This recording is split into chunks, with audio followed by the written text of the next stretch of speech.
જય શ્રી કૃષ્ણ જગદીશભાઈ. બોલો ને સંજયભાઈ. કેમ છો?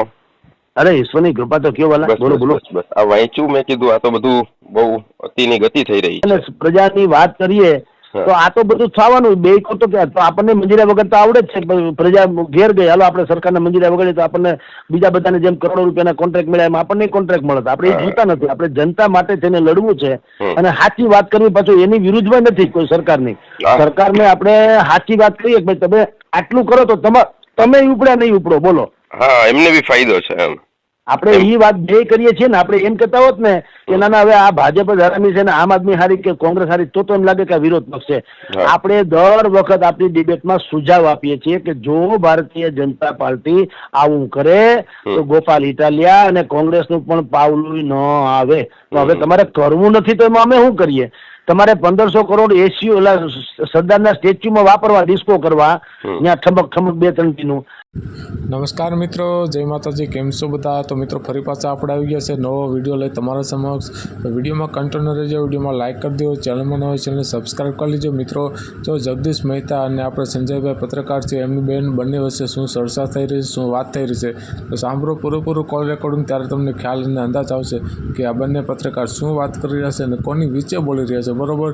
અને મિત્રો અમારી ચેનલમાં નવા હોય તો ચેનલ સબસ્ક્રાઈબ કરજો, લાઇક કરજો, શેર કરજો. તો સાંભળો મિત્રો આ નવું કોલ રેકોર્ડિંગ. કોંગ્રેસ કે ભાજપ બેળે મળ્યા, તમારા ને તમારા માણસો, પૈસા પ્રજાના, તમારા તમે બધા નેતાઓ, તમે 9,000 વીઆઈપી માટે 2,000ની ડીશ 6 ટાણા ખાધું. કેટલા પૈસા થયા એને કે? ત્યાં ગરીબ માણસના પાથરા બળઈ ગયા છે અને બધાના સત્યાનાશ થી ન્યાય દઈ દીધો. આ એકતામાં મને તમે બતાવો ને સાહેબ રિઝલ્ટ કે ભાઈ આ અહીંયા 1500 કરોડ વાપર્યા તો જો 2 કોમ વચ્ચે સમાધાન થયું ક્યાંય? સાચી વાત છે. તો હું યાર હાલી મળ્યા. તમે સરકારમાં છો એટલે કઈ હાંડ થોડા થઈ ગયા. તમે સરકારમાં છો એટલે પ્રજાના પ્રતિનિધિ છો ને. તો અમારે પત્રકારે બીજું કરવાનું શું હોય? અચ્છા જગદીશભાઈ, આ લોકો જે પોલીસ રાત્રે આવી હતી ઘરે, હા, અને જે રીતના ફોટોગ્રાફ મેં તમે જે તમારા છાપાની અંદર મૂક્યા છે એ રીતે રાત્રે પરિવારને આ રીતે હેરાન અને પરેશાન કરવામાં આવ્યો હતો. ભયંકર સાહેબ, ભયંકર. એમ પાછા બરોબર. તમે વિચાર કરો કે ઈ માણસને ધારો કે તમે નોટિસ મોકલી હોય પોલીસે, દાખલા તરીકે કે ભાઈ અમે 10 નોટિસ મોકલીને આ ભાઈ નથી આવતા, તો ઈ વાજબી છે. બીજું, મેં એના એકેય આપણા જેની અમે ફરિયાદ થઈ, મેં એકેય ફરિયાદનો બચાવ નથી કર્યો કે ગિરીશભાઈ રૂપાળા તમે તારે ફાંસીએ ચડાવી દેજો, પણ સાબિત થાય ત્યારે કેમ નમ? હવે હું કહું સંજયભાઈ કે તમારે ઇન્દિરા ગાંધીની હત્યામાં સંજયભાઈનો હાથ છે એટલે સંજયભાઈ અપરાધી થઈ જાય એમ કહું? હા, એ સાબિત થાય. કોર્ટ છે, કચેરી છે, એના માટેના બંધારણની રીતે બધું જનતા માટેનું બધું બનાવેલું છે. એને પોલીસ ન્યાય તંત્ર થોડી બની ગઈ છે. પોલીસ ન્યાયાલય તો નથી. હવે આ તો તમે દંડા ન્યાય કરો એ ક્યાંથી મેળ પડે? હાલો તમારી અમે ફરિયાદ છે તો તમે ગિરીશભાઈને ફોન કર્યો હોત કે ગિરીશભાઈ તમારી અમે આ પ્રકારની એક ફરિયાદ છે, પોલીસ સ્ટેશનમાં આવીને નિવેદન નોંધાવી જાઓ, અથવા તો તમારી ધરપકડ કરવામાં આવી, આ નોટિસ ને આ ફલાણું ના FIR આવી, તો એને વકીલને બચાવ કરવાનો અધિકાર તો ખરો કે નહીં દરેકને પોતાનો? હા, બરોબર છે. તમ તારે પછી અને સાબિત થાય, અત્યારે પણ હું કઉ છું ગુનો સાબિત થાય તો ફાંસીએ ચડાવી દેજો. અમે ક્યાં કહીએ છીએ, પણ તમે અત્યારે એની દીકરીના કાંડા મોડીને મોબાઈલ લઈ જાઓ, એની વહુને તમે ધક્કો મારીને આડી કરી દો, નાનો માઇનર છોકરો છે એને તમે કહે સાનો મને ચૂપ બેસ અને ગિરીશભાઈને રીતસર રાતના ઓલો કોઈ આતંકવાદી કે નક્સલવાદીને લઈ જાય એમ લઈ જાઓ, તો એ ભાગેડું છે કે કોઈ ડોન છે? આની પેલા એક પણ ગુનો નોંધાણો છે એની સામે? આ બોણી થઈ તો બોણીમાં આટલું ખંડણીખોર એટલે લાખો રૂપિયાના દાન કરી ખંડણી માંગતો હોય છે. જે માણસે ફરિયાદ કરી એ પોતે એમ કે છે કે મારે 12 લાખની ઉઘરાણી હતી, મને 10 લાખ મળી ગયા કે 12 લાખ મળી ગયા, 41,000ની ઉઘરાણી, અરે 14,000ની ખંડણી માંગી. 12 લાખ આપી જાય, 14,000ની ખંડણી માંગે. અને જે માણસ 2 કરોડ રૂપિયાનું હોનું પહેરતો હોય એ એની ગાડીમાં ધોકો ન રાખે તો શું રાખે? બીજું મને કયો, રિવોલ્વરનું હથિયારનું પણ લાયસન્સ છે, દારૂનું લાયસન્સ છે ને, પણ સરકારે આપ્યું કે પોતે ઊંધું બનાવી લીધું? મને કયો લાયસન્સ કોને આપ્યું? અને આ ભારતમાં કે ગુજરાતમાં એક માણસ છે જે દારૂ પીવે, બીજા કોઈ નથી પીતા? શું ભલામણ? અને છતાંય અમે કહીએ કે તમારે ગુનો નોંધાણો કયો કે ભાઈ તમારી અમે ફલાણા ભાઈએ આવી ફરિયાદ કરી, કરો 100% લઈ જાઓ, એને બોલાવો. એ ન આવે તો તમે એમ કે ભાઈ 10 વખત નોટિસ મોકલાવી અને ન આવ્યા એટલે અમે દરોડો પાડ, તો તમારો દીકરો ના પડે. હું તો કહું હજી મારો એને ભલે, હાલો, પણ તમે સીધે સીધા એને. અને હું કામ મૂળ તો વાત એ છે ને, તમે જે રીતે અમે બોલીએ છીએ લખીએ છીએ તમને ગમતું નથી તો ભાઈ એ અમારો ધંધો, અમારો ધર્મ છે ભાઈ, તમારી જેમ નથી અમારે ઉલ્લુ બનાવવા. તો અમારે મતલબ તમારી શું પાસે તો પછી બધાની જેમ મૌન રહીને બધું બધી આટલી બધી આ બીજા તકલીફ. બધા કલબલિયા વગાડે એમ વગાડો એમ. હા. એને કંઈક મોટી યુટ્યુબ ચેનલ થી માંડીને ટીવી ચેનલમાં તમે બ્રેક તમે જુઓ બધામાં એને કીધું એ પ્રમાણે થાય. જગદીશ મહેતા હશે તો ભાજપ વાળા નહીં આવે. તમે કોઈ મોટી ચેનલમાં મને જુઓ છો નહીં. હા, સાચી વાત છે. તો તમારી આ તો તાનાશાહી, તમે આમ કટોકટીની વિરુદ્ધની વાત કરો. આ કટોકટીને બીજું શું થયું? ના, પણ જગદીશભાઈ, આમાં જે પણ સ્વતંત્ર પત્રકારો છે, જે પણ સ્વતંત્રતા રીતે પોતાનું કામ કરી રહ્યા છે, બધા જ તમારી સાથે છે. અને જે મુદ્દો એ છે કે જે પણ ગિરીશભાઈનું જે પણ અપરાધ હોય અથવા એને અદાલત, હા, એને કાનૂની રીતે જે પણ કોર્ટ કચેરીને જે કરવું હોય કરશે. પરંતુ જે રીતે રાત્રે પોલીસ આવી અને આવી રીતે એક દબાવવાની, ધમકાવવાની જે વાત થઈ રહી છે, એના માટે તો બધા લોકો ખરેખર તમારી સાથે છે. સાહેબ, આજે અમારું છે ખેલ, અમે લડી લેશું. કાલે હવે કોઈ તમારા મારા જેવા કોઈ પણ સામાન્ય પત્રકારો બિચારા લડશે ને એના ઘરે જઈને તમે બેન દીકરીને આવી રીતે રાતના દરોડા પાડો. પેલી વાત તો સુપ્રીમ કોર્ટનો નિયમ છે કે રાત્રે તમારે બેન દીકરીને પોલીસ થાણે બોલાવાતી નથી. હા, બરોબર. તો તમે એના ઘરમાં આવી રીતે ઘૂસીને આખું ઘર ફેંદી માર્યું. તો હું કોઈ અપરાધી એટલે કે કોઈ આરડીએક્સ ગોતવાનો છે કે હું કોઈ ત્રાસવાદી છે કે ઓસામા બિન લાદેન છે? તમે આટલું તમે એને ફોન કરો કે ગિરીશભાઈ તમારે, અને આ 3 વર્ષ તમે ક્યાં ગયા હતા? હાલો, તમે બહુ જો કાયદાના રખેવાળ છો તો આ ફરિયાદ તો 3 વર્ષ જૂની હતી. તો 3 વર્ષ તમને ઈ તૈયે ક્યાં ન્યાય અપાવવાનું કેમ ન હોય જોઈએ ભાઈને, ફરિયાદીને ન્યાય અપાવવાનું? એટલે એનો અર્થ એમ કે તમને ફરિયાદી ઉપર કાંઈ મતલબ રહે રામ નથી. તમારું કયું ન કર્યું એટલે એને ઢાલ બનાવીને તમે અમારી ઉપર ત્રાટકા.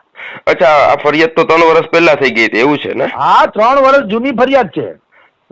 અને ફરિયાદ એટલી કોઈ હાર્ડ નથી એમ, મતલબ કે હા, એને શું કીધું કે મારી પાસે 14,000ની ખરણી માંગીને મને પિસ્તોલ બતાવી. ટૂંકમાં છે તો બે પાર્ટનર હતા ધંધો. એ ભાઈ જે ફરિયાદી છે ને એને સૌથી મોટો બનાવ્યો ધંધામાં લાવનાર જ ગિરીશભાઈ. પછી અંદરો અંદર જેમ ડકો થાય ને એમ એ ભાઈને કોકે અહીંથી ફૂલ ચડાવ્યા એટલે એને ફરિયાદ કરી. ફરિયાદ તો 3 વર્ષ જૂની છે. તો તમે 3 વર્ષ ક્યાં ગયા હતા એ મને તમે કયો. હાલો, એટલે આ લોકોની એ જ સિસ્ટમ છે કે જે ધંધામાં જે લોકો સંકળાયેલા હોય એમને પકડે અને એમને કઈ જેના મોટા પ્રોબ્લેમ થયા હોય તો એ બેયને ઝઘડો કરાવે. અને નથી હું કામ તમારે એમાં તમે કયો એમ થાય છે, કાયદો કેમ નથી થતું?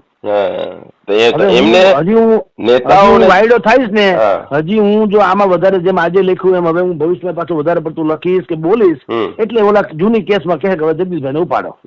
એ રાખીને તાપીને બનાવીને તમારા વિરુદ્ધ બનાવીને રાખે આ બધું. અને કાંઈ આપણે ફેર અમે તૈયાર છીએ ભાઈ, કાંઈ ચિંતા નથી. તું તારા મજા કર, તમને ફાવે, તમારો વારો છે, તમે લડી લો, પછી અમે અમારી રીતે લડી લેવું. સમય તો હવ નો આવે ને. 100%. હવે એમાં શું ફેર પડે? પરંતુ જે અત્યારે જે તાનાશાહી પોલીસની, અમારા બી, હું તો જામનગર થી છું, અમારે બી જામનગર ની અંદર જે પરિસ્થિતિમાં પોલીસ કામ કરી રહી છે, વન સાઇડ કામ કરી રહી છે, જે સત્તાધીશો છે એમની સાથે જ એમની સાંઠગાંઠ થી કામ કરી રહી છે.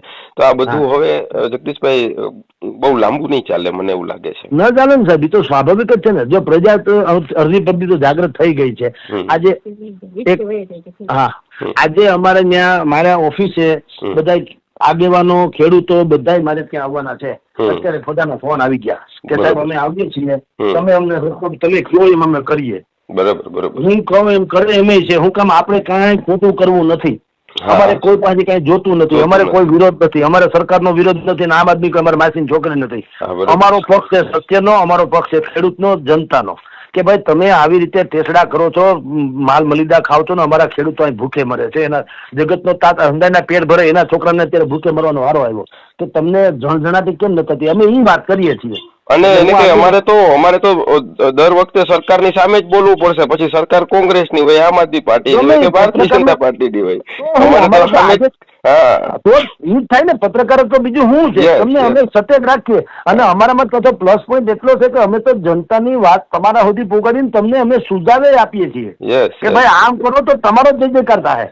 સાચી વાત છે. તમારે નથી કરવું ને તમે એમ કહો કે ના એક કામ કરો, અમારે નથી કરવું ને કોઈને હારા કયો માને, અમને ખરાબ કયો માને, એમ કેમ હાલે? મને કયો. 100% જગદીશભાઈ. અને અમે ક્યાં તમારી પાસે કોઈ અમારી ફાઇલ છે કે ભાઈ જગદીશભાઈ 2 ફાઇલ મોકલી, એ ફાઇલ પાસ ન કરીને એટલે જગદીશભાઈ અમારી વિરુદ્ધમાં, તો અમને કયો ફાઇલ ચડાવી દો. અમારે તમારે રાતી પાય નથી જોતી એમ કહું છું. બરોબર. ભગવાનની દયા છે. અમારે તો રોટલા ખાઈ લહેર કરીએ છીએ. અમારું પેટે નાનું છે. એ ચિંતા કરો. બીજા બધાને જેમ કરોડોના કોન્ટ્રાક્ટ આપીને તમે શાંત કરી દીધા એવો અમારે ભૂખ નથી. કઈ વાંધો નહીં જગદીશભાઈ, અમારી આખી ટીમ તમારી સાથે છે. અને આમાં કાંઈ બી અમારા જેવું કાંઈ બી કામ હોય, કોઈ પણ પ્રકારનું કામ હોય ત્યારે અમને બિલકુલ. ફોન કરજો અને અમે તમારી સાથે છીએ બિલકુલ આ બિલકુલ. બાબતમાં અમે અરે, હંમેશા તમારી સાથે છીએ અરે, જો મજા કરો છો. ક્યારે પણ ભગવાન સરકાર આવી અરે, રીતે ઈશ્વર અન્યાય જેવો કરશે ધણી છે. તમારા જેવા હમ. વ્યક્તિ બોલે છે બેબાક રીતે વ્યવસ્થિત રીતે અને જો એમને દબાવવાના પ્રયત્ન થશે તો બીજા કોઈ પત્રકારો નવા જે છોકરાઓ છે જે નવું પત્રકારિત્વ શીખી રહ્યા છે જેમને એવું છે કે આપણે જનતા માટે લડીશું એ લોકો તો અત્યારથી બંધ કરી દેશે કે નહીં આ તો જગદીશભાઈ જેવા લોકોને જો દબાવી દેતા હોય તો આપણું શું આવે એમ કરીને જે નાસીપાસ થઈ હા જશે લોકો બિલકુલ ભાઈ, એમ બિલકુલ બિલકુલ. પણ તમે તારે મજા કરો. ઈશ્વર જેવો ધણી છે. કોઈના બાપથી ફાટી નથી કરવાના. બોલવાના છે એનાથી થાય ઈ કરી લે. આપણે થાય આપણે કરશું. આપણે સત્ય બોલશું અને એમાં કાંઈ ફેર પડશે નહીં. પાક્કું જગદીશભાઈ ચલો જય હરિઓમ દ્વારકાધીશભાઈ જય દ્વારકા. ધન્યવાદ સંજયભાઈ. હા આભાર. આવા જ વિડીયો જોવા માટે અમારી ચેનલને લાઇક કરો, શેર કરો, સબસ્ક્રાઈબ કરો મિત્રો. આવા જ વિડીયો જોવા માટે.